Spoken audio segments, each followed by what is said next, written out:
자, 우리 계속해서 로마서의 말씀을 이어서 함께 살펴보겠습니다. 죄인을 의롭게 하시는 복음의 능력, 하나님의 복음은 우리의 죄를 용서하시고 우리를 의롭게 하신다는 내용을 로마서 4장에서 확인할 수 있습니다. 함께 읽었던 말씀입니다. 우리 조상 아브라함, 믿음의 조상 아브라함이 의롭게 된 것이 자기가 무엇을 했기 때문에, 심지어 자기 아들을 어떻게 했어요?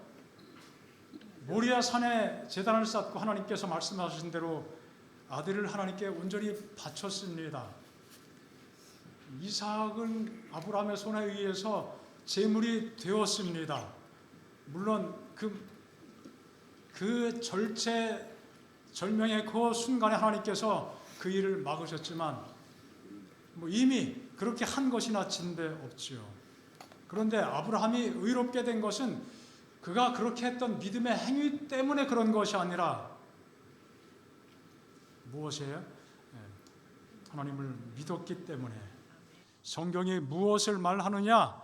아브라함이 하나님을 믿음에 그것이 그에게 의로 여겨진다 된 것이다.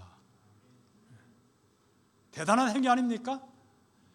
아들을 제물 삼아 하나님께 바칠 수 있다는 것은 이건 누구도 할 수 없는 것입니다. 하지만 아브라함이 의롭다고 여겨지게 된 것은 그런 것들 때문에 된 것이 아니라 하나님께서 하신 말씀을 믿은 것 때문에 그렇게 되었다. 아브라함은 또 최초로 할례를 행한 사람이죠. 그것 때문에 의롭게 된 것이 아니라 하나님을 믿고 하나님의 말씀을 믿었기 때문에 의롭게 여겨지게 된 것이다. 그렇게 강조하고 있습니다. 이와 유사한 내용들이 이제 로마서 4장에 계속 언급되고 있습니다. 불법을 사하심 받고 용서받고 그 죄를 가리우심 받는 자, 가렸다는 것은 뭐예요? 이렇게 덮어서 가렸다는 것입니다. 죄가 있지만, 더러운 것들이 있지만 덮어서 가리워졌어요. 그 흠들이 많이 있지만 그 죄가 가리워졌습니다. 하나님께서 가려주신 것이죠. 그런 사람이 뭐가 있다고요? 복이 있다고 말씀하셨습니다. 주께서 그 죄를 인정치 아니하실 사람은 복이 있도다 함과 같다.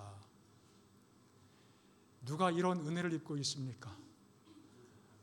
이곳에 앉아 계신 저와 여러분, 우리 모두가 아브라함이 경험했던 그 특별한 경험을 은총으로 받고 우리가 다 죄가 가리워짐으로, 하나님께서 가리워 주심으로 우리가 의인에 속하게 된 것입니다. 기록된 바 내가 너를 많은 민족의 조상으로 세웠다 하신 것 같으니 그의 믿은 바 하나님은 죽은 자를 살리시며 없는 것을 있는 것 같이 부르시는 이시니라.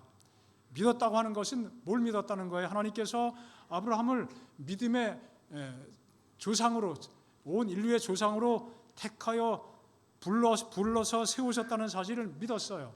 그리고 그의 자손이 하늘의 별처럼 바다의 모래처럼 많아지겠다고 해주셨던 그 약속의 말씀을 믿었던 것입니다.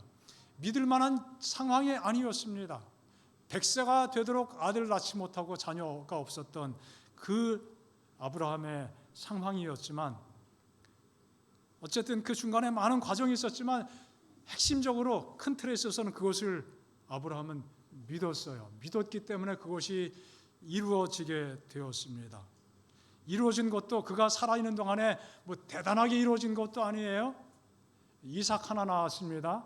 사라가 죽은 다음에 후처를 낳고 좀 이렇게 그런 일이 몇 아들이 있었고, 그 다음에 그 전에 이삭 낳기 전에 이스마엘 낳은 그런 상황들이 있었지만 대단한 것이 아니에요.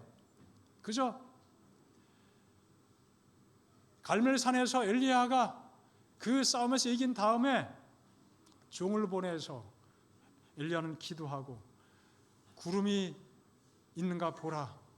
여러 번 기도해도 보이지 않더니만 나중에 어때요? 손바닥만한 구름이 보입니다. 그러나 엘리야는 그것을 무엇으로 이해하게 됐습니까? 이것이 큰 비의 징조다. 그와 같아요. 이삭 낳고 어떻게 이삭 하나를 가지고 온 세상에 그의 자손이 하늘의 별처럼 바다의 모래처럼 많아질 것이라고 믿을 수 있습니까? 하지만 아브라함은 그것을 믿었다. 그것을 믿었습니다.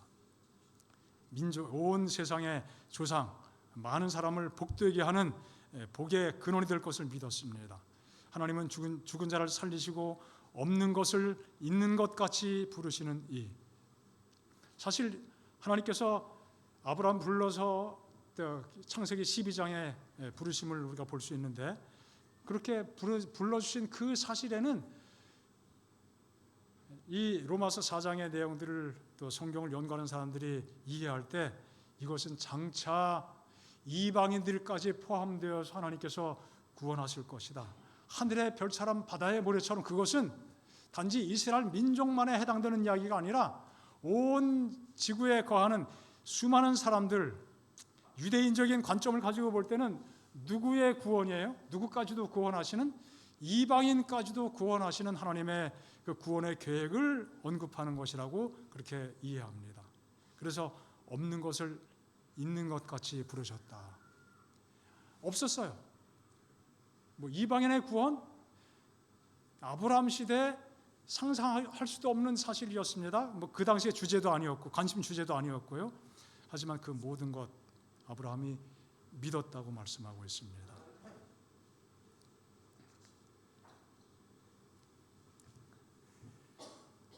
자, 이런 믿음, 결국은 아브라함의 믿음 속에는 누구에 대한 믿음도 포함되어 있던 것입니까? 메시아에 대한 믿음입니다. 십자가에 대한 믿음이었습니다. 그의 자녀를 제단에 올려놓고 정말 그의 피를 흘리고 하나님께 드리고자 했던 그 경험 속에서 아버지 하나님께서 그의 아들 독생자 예수를 십자가에 못 박아 죽도록 허락해 주시고 그로 인하여 모든 인류를 구원하시는 하나님의 큰 구원의 계획을 아브라함이 친히 경험하게 된 것이죠. 결국은 이 믿음의 핵심, 그 포인트는, 그 초점은 어디에 가 있는 거예요? 예수님, 메시아죠. 약속하신 그것을 또한 능히 이루실 줄을 확신하였으니 그러므로 이것을 저에게 의로 여기셨느니라. 저에게 의로 여기셨다 기록된 것은 아브라함만 위한 것이 아니요, 의로 여기심을 받을 누구도 우리도 위한 것이다. 아브라함의 믿음으로 의롭게 된 것처럼 예수님 믿는 모든 사람이 의롭게 되는 것도 어떤 행위로서가 아니라 믿음으로서 되는 것이다. 사실 그 믿음은 단순하게 하나님의 존재를 인정하는 그 차원을 넘어서는 것이죠. 절대적인 신뢰를 의미합니다. 그 믿음을 가질 때 우리가 의롭게 되는 것이고, 그래서 우리는 우리 마음속에 그 하나님을 향한 신뢰와 그 마음을 날마다 키워가고 그것을 넓혀가는 경험이 필요한 것입니다. 궁극적으로 우리가 의롭게 되고 구원받게 되는 것, 그것은 그 믿음에 기초한 것이기 때문입니다. 물론 우리 속에 연약함이 있고 우리의 삶 속에 그 흠들이 자주 노출될지라도 정작 중요한 것은 우리의 심령입니다. 우리 마음속에 얼마나 진실하게 간절하게 예수님을 믿고 의지하느냐 하는 것입니다. 우리 지난번에는 로마서 3장을 통해서 하나님께서 그리스도의 피의 능력, 보혈의 능력이죠. 그 능력으로 우리의 죄를 용서하시고 우리를 의롭게 하신다는 사실을 살펴보았습니다. 로마서 4장에는 실제로 그 일이 어떻게 이루어지는지를 우리에게 한 예를 통해서 보여주는데, 그 신뢰가 누구예요? 실제적인 예가 되는 사람이 아브라함이라고 하는 것입니다. 아브라함 이야기도 기록이 되어 있고 다윗의 이야기도 언급이 되어 있습니다. 그러나 큰 흐름에서는 아브라함의 이야기에 더 많은 비중을 두고 말씀을 풀어나가고 있습니다. 믿음으로 의롭게 된다. 그리스도의 보혈의 능력을 믿을 때 의롭게 된다는 것은 갑자기 나타난 주제가 아니라 아브라함 때부터 이미 하나님께서 계획하신 구원의 방식이라고 하는 것이고, 그것은 처음부터 이 성경에 나타난 매우 중대한 진리라고 하는 사실을 로마서에서 밝혀주고 있습니다. 우리가 구원받는 것은 믿음으로 의한 것이다. 믿음에 의한 것이다. 물론 예수님의 은혜이지만 믿을 때 주님은 우리에게 그 은혜를 베풀어 주시는 것이죠. 예수님 당시, 또 로마서가 기록되는 그 당시, 또 그 이전에도 믿음으로 의롭게 된다, 믿음으로 구원받는다, 그런 주제가 상당히 왜곡돼서 잘 이해가 되지 않는 것이었습니다. 이해하기 어려운 주제, 그런 담론이 된 것이죠. 하지만 성경을 전체적으로 볼 때 아예 처음부터 하나님은 그런 구원을 우리에게 허락해 주신 것이었습니다. 바로 아브라함이 그런 경험을 했다고 바울이 강조하죠. 다윗도 동일한 경험을 했다고 강조하고 있습니다. 특별히 두 사람을 언급하고 있는데요. 아브라함과 다윗이 성경에서 차지하는 중요한 이유가 있습니다. 아주 큰 비중을 차지하고 있는데 그 의미가 있습니다. 예수님의 육신적인 조상이죠.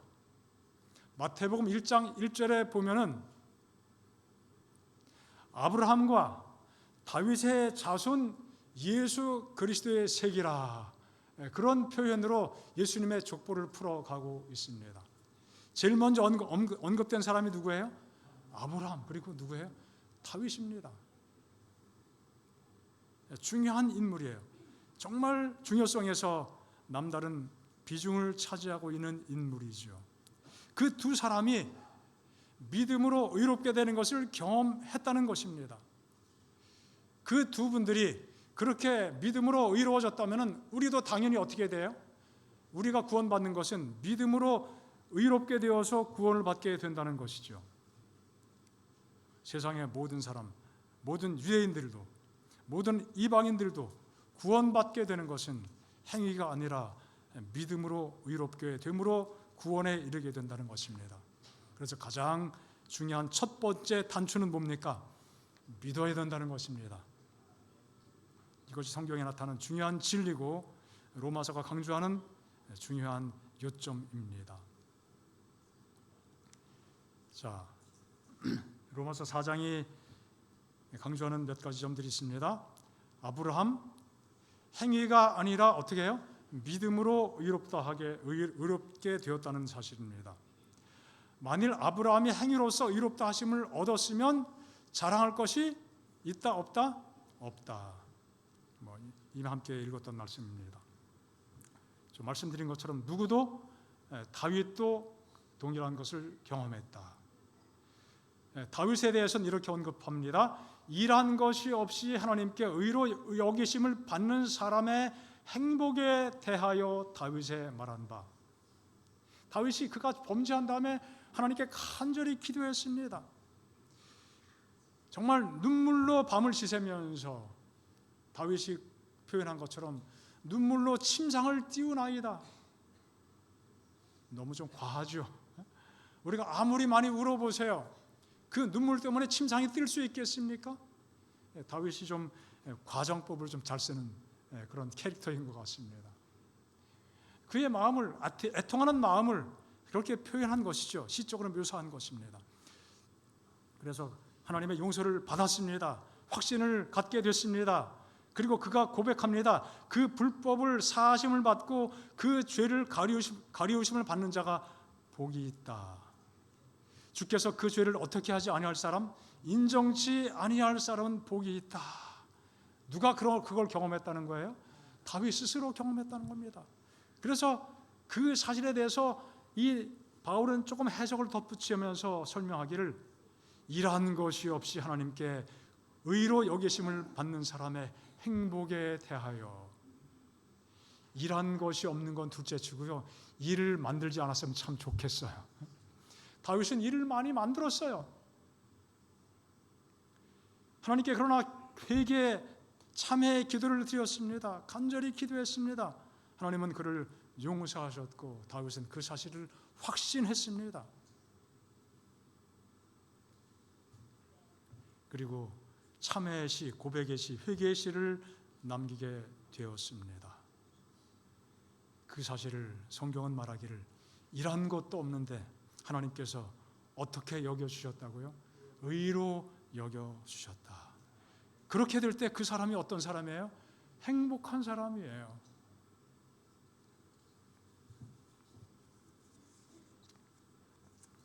자, 성경은 자주 이와 같은 내용들을 반복해서 언급합니다.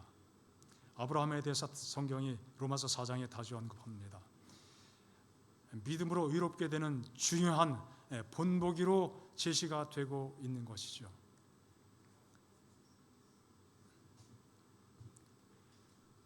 할 일을 받았기 때문에 의롭게 된 것도 아니고, 보면은 시간적으로 볼 때 할 일 받기 이전에 이미 하나님께서 그를 의롭게 여겨 주신 것을 우리가 볼 수 있습니다. 할 일 받기 전에 이미 모든 믿는 자 믿음의 조상으로 세워지게 된 것입니다.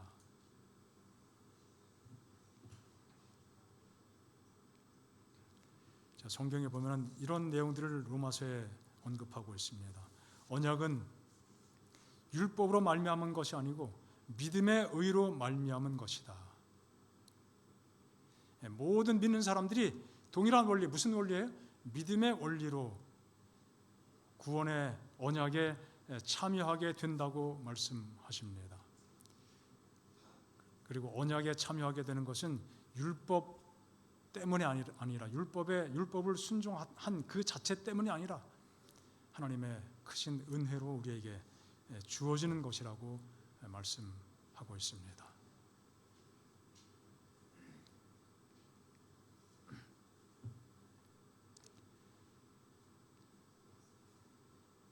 자, 이 믿음은 구체적으로 어떤 믿음을 의미하는 것입니까?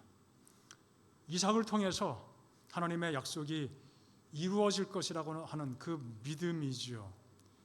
그 약속의 핵심은 누구입니까? 메시아입니다. 아브라함 혹은 그 후손에게 세상의 상속자가 되겠다고 말씀하신 그 언약, 이 언약은 누굴 통해 이루어져요? 메시아를 통해서 이루어지고, 그래서 우리가 동일한 믿음으로 의롭게 된다는 것은 결국 누구를 믿는 믿음을 의미하는 것이에요? 십자가에서 우리의 죄를 다 대속하시고 구속하시기 위해서 돌아가신 그 예수님을 믿는 믿음으로 이루어지는 것입니다. 자, 특별히 가능성이 없어 보이는 그 순간이지만 그 사실을 믿었다는 사실을 특별히 언급을 하고 있습니다.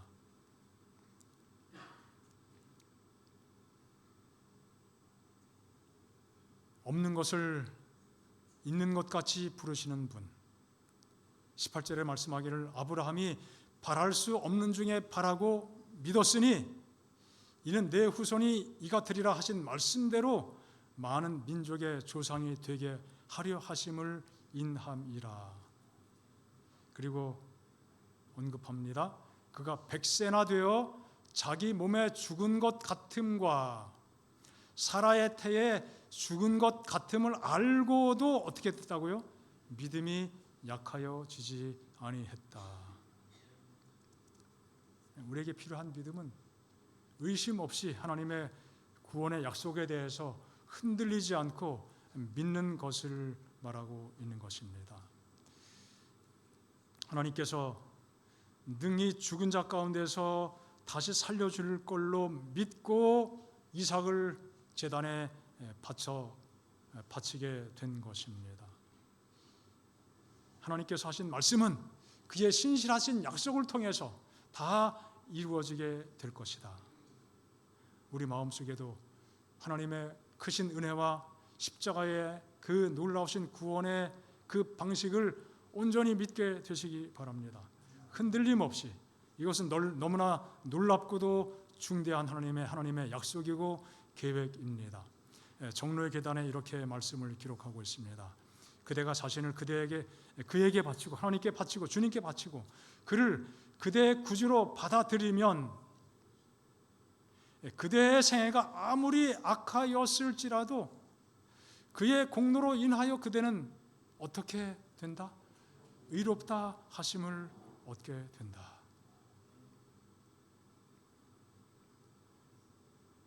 아무리 악하였을지라도 이런 한 대목의 표현에 해당되는 분이 있는지 모르겠습니다. 아마 그런 분은 없으신 것처럼 보이는데, 그러나 우리는 나름대로 자신의 삶에 대해서 많은 또 자책감도 있고 후회도 있고 다 있을 것입니다. 하지만 그런 여부에 관계없이 그 생애가 아무리 악할지라도 하나님 은혜와 사랑을, 그리스도의 십자가의 은혜를 온전히 받아들이고 의지하고 믿게 된다면 우리를 의롭게 해 주시겠다. 의로운 사람으로 여겨 주신다고 말씀합니다. 그리스도의 품성이 그대의 품성을 대신하게 되고, 물론 그 이후의 과정의 경험이죠. 그대는 죄를 도무지 범하지 않은 것처럼 하나님 앞에 받아들여지게 된다.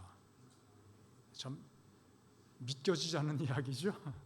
이거 믿을 수 있어요, 없어요? 믿어져요, 안 믿어져요? 안 믿어져요? 큰일 났는데 그러면은 정말인가? 한순간 그런 생각을 가지고 우리가 반문할 수는 있지만 믿으시기 바랍니다. 그것이 아브라함이 가졌던 믿음이었고, 그런 믿음이 그로 하여금 하나님의 의를 공급받게 되는 중요한 은혜가 된 것입니다.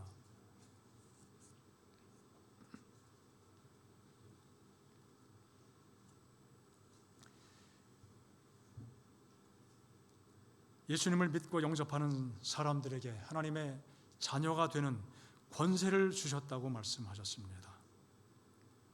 예수님 믿고 영접한다는 것은 무엇입니까? 예수께서 나의 구세주가 되심을 믿는 것입니다. 내가 죽을 수밖에 없지만, 내가 참으로 악하지만 그 모든 죄의 짐을 주님께서 십자가에 다 짊어지시고 이미 그 죄의 문제를 해결해 주시고,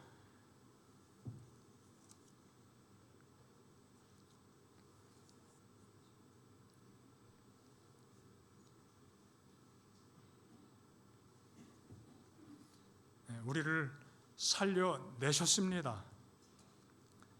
우리는 그 사실을 인정하고 주님의 크신 사랑을 고백하고 회개하며 그 사실을 받아들이는 것입니다.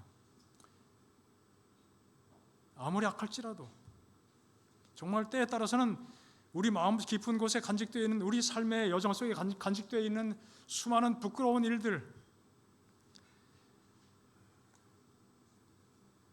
때에 따라 아무에게도 말하고 싶지 않은, 말할 수 없는, 또 말하기조차 부끄러운 그런 과거가 있을지라도, 또 수많은 실수가 있을지라도, 우리 속에 감추어진 나쁜 악한 감정들이 있을지라도, 또 분별력 없이 생각하고 말했던 수많은 순간들이 있을지라도, 그래서 시간을 되돌릴 수만 있다면 그 시점으로 가서 다 지워버리고 싶은 그런 일들이 있을 수 있겠지만, 그럴지라도 주님의 십자가를 바라보고 그 사랑을 의지하게 되면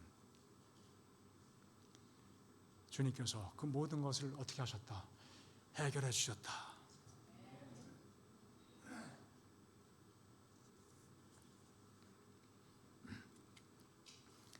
한 선교사가 평양 땅에 전도하기 위해서 도착했습니다. 아침에 생선 장수가 청어 사려, 청어를 팔기 위해서 소리 외치고 돌아다닙니다. 갑자기 선교사의 마음속에 뭔가 생각이 떠올랐습니다. 그 사람을 불렀습니다. 여보시오, 청어 장수 이리 와보시오. 얼마나 신기합니까? 서양 사람이, 코 큰 사람이 자기를 부르니 신기해서 달려갔습니다. 묻습니다. 얼마나 팔았어? 아이고, 아직 개시도 못했습니다. 아, 그래요. 잘 됐네요. 내가 그 청어 한 바구니 다 사겠습니다. 횡재 만났죠? 이제 막 팔러 와서 외치기 시작했는데 이 선교사가 다 사주겠다는 겁니다. 자, 계산합니다. 오자마자 개시에 한 바구니 다 팔았으니 얼른 가서 또 한 바구니 띄우면은 오늘은 두 바구니 팔겠네. 억세게 재수 좋은 날이구나. 그리고 이제 그 바구니를 내려놓는 그 찰나에 아니요, 내려놓지 마십시오. 그거 얼마요? 그리고 한 바구니 값을 다 줬습니다. 그리고 말하기를 내려놓지 말고 이거 다시 가져가서 다 파시오. 이거 뭐 얼마나 기분이 좋아요. 그런데 이 단서가 있습니다. 그러나 돈 받고 팔지 말고 내가 다 샀으니까 공짜로 파세요. 공짜로. 이 사람이 신났어요. 뭐 돈 받고도 파는데 공짜로 못 팔겠어? 그리고 신나게 돌아다니면서 사람들에게 청어를 팔기 시작했습니다. 자, 청어 사리요 외칩니다. 사람들이 모여듭니다. 얼마요? 물었습니다. 오늘은 공짜요. 사람들이 샀게 안 샀게. 아, 어쩐지 청어 눈빛깔 보니까 눈 색깔이 좀 회색빛 나고 좀 총기가 없고 이거 오래된 거 아니야? 그러면서 사람들이 어떻게 해요? 하나도 사지 않더라는 거예요. 자, 무엇을 말해주는 이야기입니까? 우리가 어떤 행한 공로가 없이 믿음으로만 구원받는다. 뭔가 공짜로 얻어먹는 것 같은 그런 느낌이에요.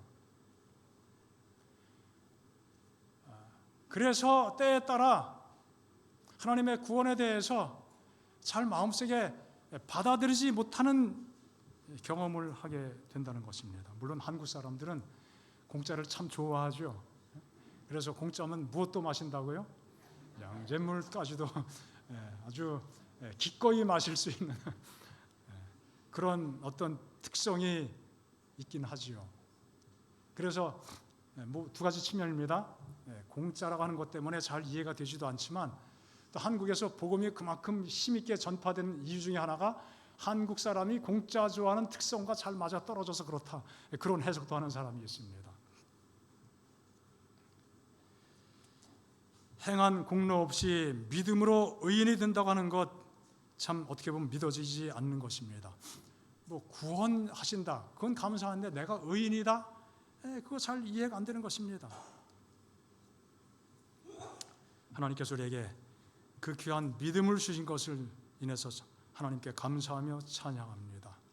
하나님 우리에게 주신 그 믿음을 따라서 하나님을 온전히 신뢰하고 그분이 구원하시는 방식에 대해서도 그분이 하신 모든 구원의 사역에 대해서 온전한 믿음으로 또 이해하고 받아들이고 또 믿게 되시기 바랍니다.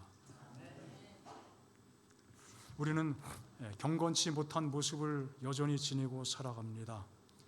죄의 투성이인 것을, 죄악 덩어리 자체인 것을 고백하게 됩니다. 우리는 성경을 볼 때도 때에 따라 집중이 안 되고 성경을 보는 그 순간에도 악한 생각을 할 수 있습니다. 죄를 지을 수 있다는 것이죠.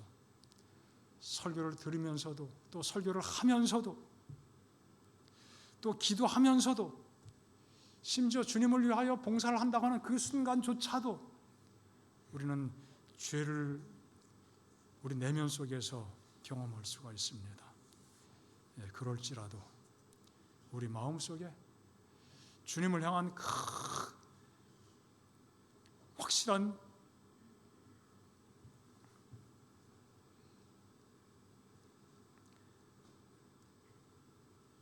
그 믿음을 잃어버리지 않는다면 언제나 주님은 우리를 용서하시고 받아주실 뿐 아니라 우리를 의로운 존재로 여겨 주시마 약속해 주셨습니다.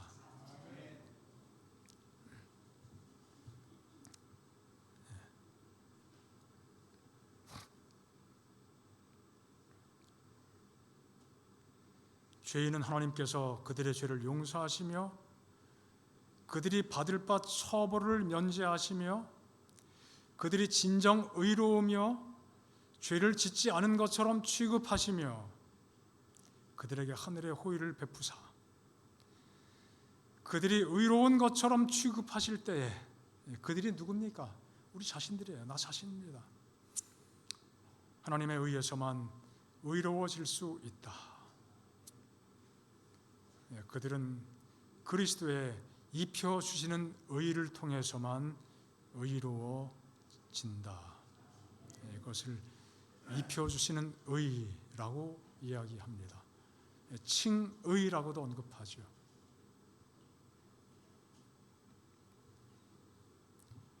또 이런 말씀을 기록하고 있습니다.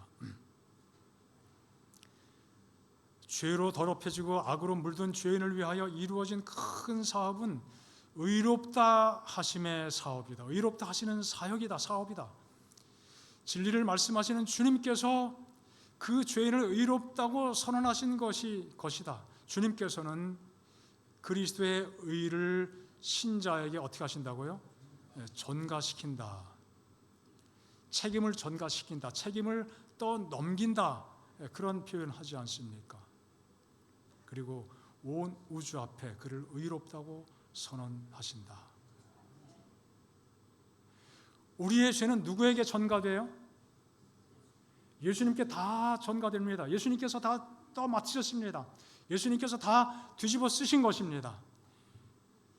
그런데 그분께서는 그분의 의를 우리에게 어떻게 해요? 전가시켜 주셨습니다. 채워주셨습니다. 그리고 온 우주 앞에서 우리 모두를 의롭다고 선언해 주신다. 참 귀한 말씀이죠. 하나님의 의, 이거 귀한 선물입니다. 놀라운 은혜입니다. 과거 종교개혁 시대에 루터는 하나님의 의라는 주제를 굉장히 두려운 것으로 이해했습니다. 과연 죄인이 의로우신 하나님 앞에서 어떻게 설 수 있을 것인가? 하나님은 끊임없이 의를 요구하시는 분이신데 그 의에 대한 요구를 어떻게 충족할 수 있을 것인가? 루터의 개념 속에는 의라는 것은 하나님의 율법이고 하나의 원칙이었습니다. 공의 맞지요? 포함되어 있습니다. 하지만 마침내 그가 깨닫게 된 것은 하나님 의는 하나님께서 인간에게 요구하시는 어떤 특별한 수준 높고 차원 높은 그 의라기보다는 복음을 믿는 사람들에게 하나님께서 은혜로 제공해 주시는 하나님의 놀라운 선물이구나 하는 사실을 깨닫게 된 것입니다. 하나님의 의를 주신다는 그 놀라운 약속은 하나님의 사랑이라고 하는 것의 또 다른 표현인 것을 이해하게 된 것입니다. 하나님은 하나님의 의를 의롭지 못한 우리에게 나누어 주셨습니다. 우리의 것이 되었습니다. 다윗이 허물의 사하심을 믿었던 것처럼 아브라함이 약속을 믿고 부활을 믿고 그 모든 개인적인 체험의 과정을 통하여 그리스도를 영접하고 경험했던 것처럼 우리 모두를 의롭게 해주시고 우리를 용서해 주시는 우리 하나님의 놀라우신 은혜, 그리스도의 크신 은총을 마음속에 한순간도 놓치지 않고 붙들고 살게 되시기를 바랍니다. 자, 우리 함께 말씀 읽겠습니다. 하나님이 시작. 하나님이 죄를 알지도 못하신 자로 우리를 대신하여 죄를 삼으신 것은 우리로 하여금 저의 안에서 하나님의 의가 되게 하려 하심이니라. 예수님 안에 있는 모든 사람을 의롭게 여겨주시고 그 안에 있는 사람들을 하나님의 의가 되게 하셨다.